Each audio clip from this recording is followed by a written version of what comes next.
I would like to introduce Maddie for our final presentation, and Maddie will be discussing the impact of an Aboriginal education course on pre-service teachers' confidence in embedding Aboriginal perspectives. Away I go. I would just like to acknowledge that I am on Yugambeh country and pay my respects to elders past, present, and acknowledge any Aboriginal or Torres Strait Islander people present.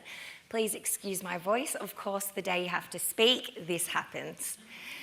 My name is Madison Rybka. I'm a proud Aranda woman and a PhD student. So I'm just going to preface that I'm at the very beginning phases of my PhD, which is super exciting, yay. And I would just like to acknowledge my amazing supervisors who are here today supporting me along, Dr. Carla Valerio and Dr. Katie Hotko. So a little bit about connecting the dots and how I'm here today. I am a primary teacher, and one day a week I was teaching, or was the Aboriginal liaison teacher, where I was helping teachers embed Aboriginal education, and I loved that. I discovered there was more than just teaching inside the classroom. Then I moved into working for a non-for-profit where I was giving scholarships to Indigenous children to attend secondary education, which then leads me here today. I am the Indigenous lecturer within the Faculty of Education and study my PhD journey. So my whole career so far has been around Aboriginal education, which is a huge passion of mine. So the importance of Aboriginal education, it fosters understanding, respect and inclusivity in the classroom. It provides a rich insight into diverse cultures, languages and history for our Indigenous people, and it creates cultural awareness and appreciation inside the classroom. Throughout my career, I have seen challenges faced by teachers when they are embedding Aboriginal perspectives, and these are just some of them that I have seen.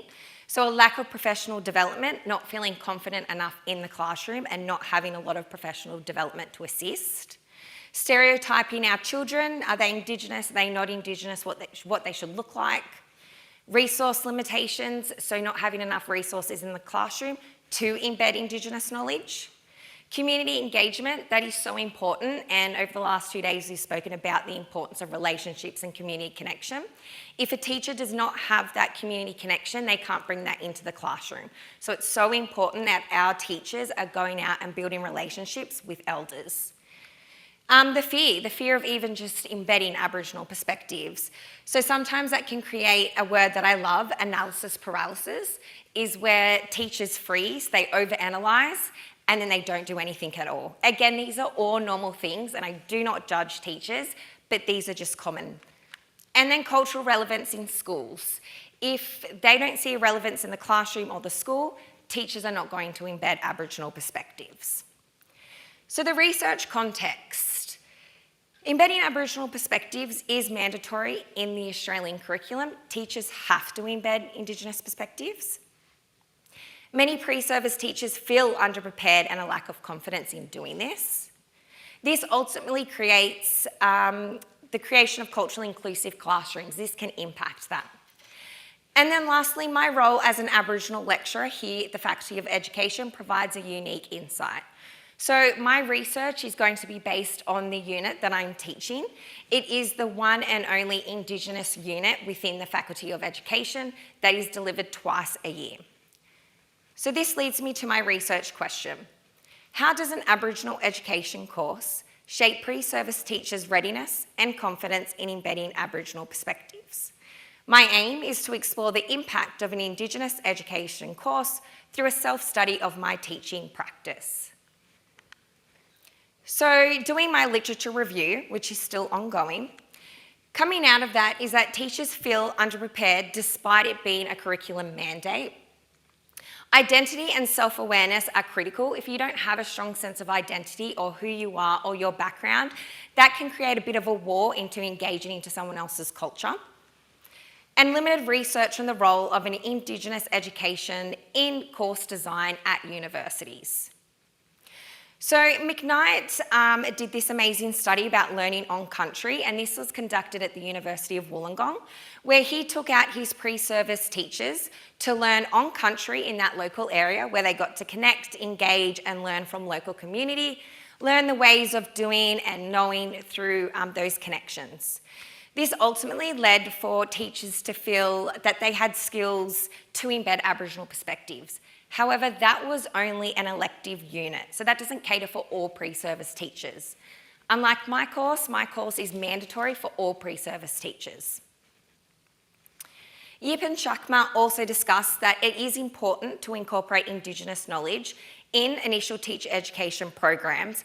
However, there is still a lack of research and understanding about how to best do this effectively. So what's missing?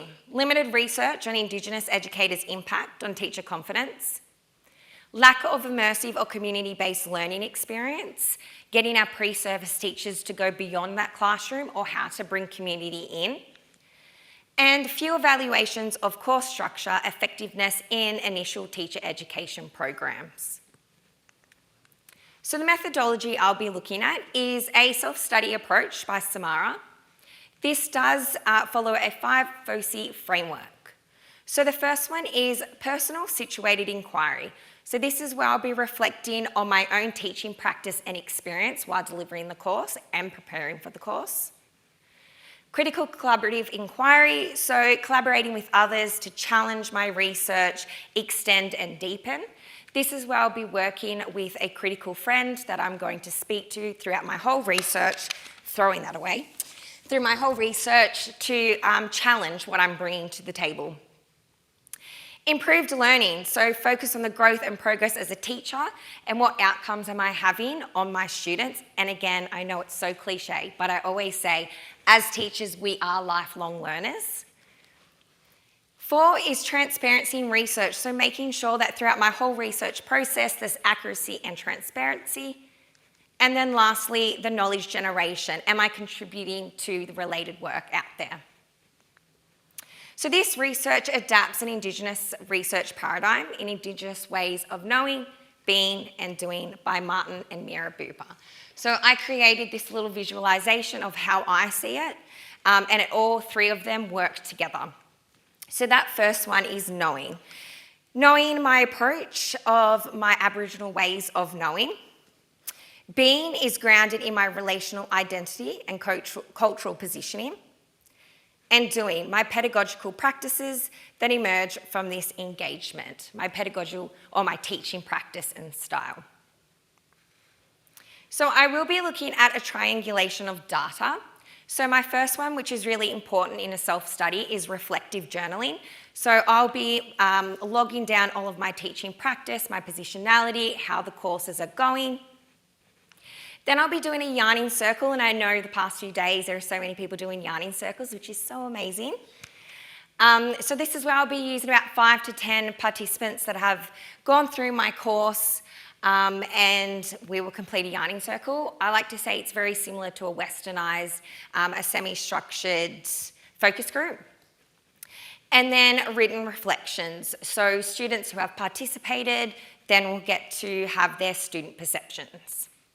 I just want to touch on the yarning circle. As I said, it's very similar to a semi-structured focus group. However, the difference is I will be following a cultural protocol for cultural protection. So there is 7 steps. Reciprocity, so respecting the participants and the knowledge that they bring to this circle. Responsibility of me handling this with respect. Relationships, so not only am I the researcher, but I become a part of the narrative and this sharing the stories. Dignity, treating each person in this space with respect and honour. Equality, regardless of the age or gender, each person has the same rights and responsibility in this space. Integrity, to be honest and fair because everyone is bringing their own story and that can be daunting to share. And self-determination, each participant can leave or finish whenever they want at any time. Me being the researcher, I am just as much as equal as everyone else. I will not be in there in charge like a teacher, I'll be on an equal level with everyone. So my data analysis, I'll be looking at a reflexive thematic analysis by Braun and Clark, identifying recurring patterns that come out of the data, and I will be following their 6-phase process. So the data familiarisation, systematic data coding, generating initial themes from the code and the collated data, developing and reviewing themes, defining and naming the themes, and then eventually writing the report. Additionally, I'll be using an Indigenous heuristic approach, as you can see this circle. It is a circuitous process. So this is where I'll be listening, talking, observing, thinking, and revisiting. So this is a non-linear framework, and it actually allows for new knowledge to evolve from new emerging themes. So breaking that down, that circuitous process, in my head, I see it's like a yarning circle. We're sitting down, it keeps going, and we're repeating that process. So the first one's listening. This is where I'll be sitting and listening to the participants in the yarning circle and the written reflections to inform what are these shared experiences. So talking, this is where I'll be using my critical friend to reflect with and inform consideration and meanings from the conversations, written reflections, and my own personal reflective log. Observing, watching and reflecting on the environment that the data was collected, my positioning and my relationship with the participants. Thinking, so having that deep reflection of what has been observed and analysed. And then lastly, revisiting the circuitous process where we go through all those steps again to see if there's any new insights that have emerged. So hopefully, from this research, I'll be able to address a gap in understanding how an Indigenous-led course impacts teacher readiness, informs future course design and teacher education programs for other universities, and then eventually and hopefully support a culturally safe and inclusive classroom. Thank you very much. I'm so sorry about the husky voice. Oh, no. Thank you so much, Maddie. It was great to see all of that in a nutshell, and you've allowed us a little bit of time for some questions, which is great. Exciting. Over to you in the audience. Does anyone have any comments, questions, thoughts?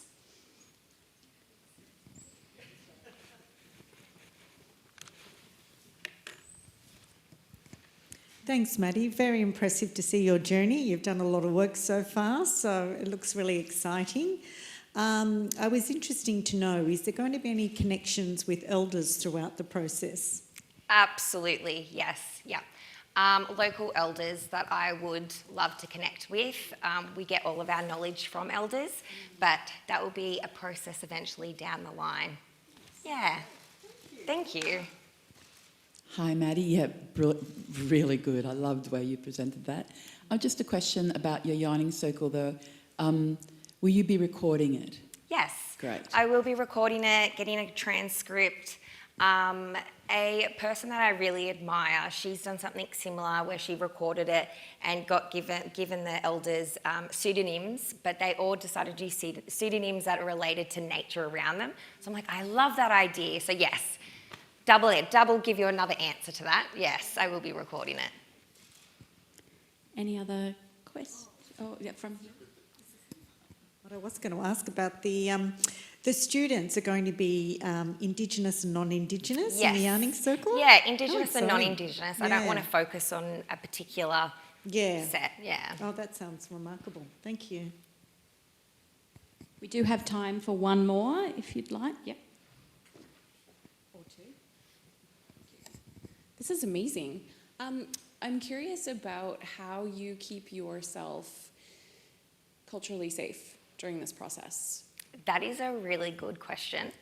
I'm only at the very, very beginning, so I have been looking about how I'm going to write ethics, and that was something I did think about. How would I also protect myself, because I am a participant? But at this current moment, I talk to a lot of Indigenous people that are close to me to reflect and talk about.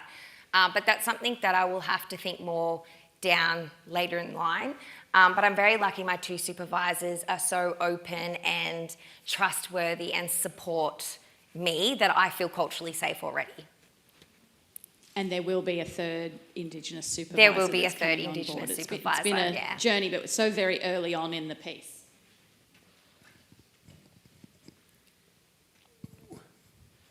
Yeah, thank you very much. It was just really probably an observation. You were talking about the fact you were at the beginning and you're developing your methodology, and you're seeing yourself already within the research setting. There's a writer called Karen Barrard who does something called entanglement that I referred to when I was speaking, which comes from something called ethico onto epistemology, which brings all of that philosophy together and places the researcher within the context of their research. And that's a really quite a good grounding point for something where you're deeply placed within your research. Yeah. So it might be something to... Yeah, that'd be great. Thank consider. you. Yeah, absolutely. Thank you for that.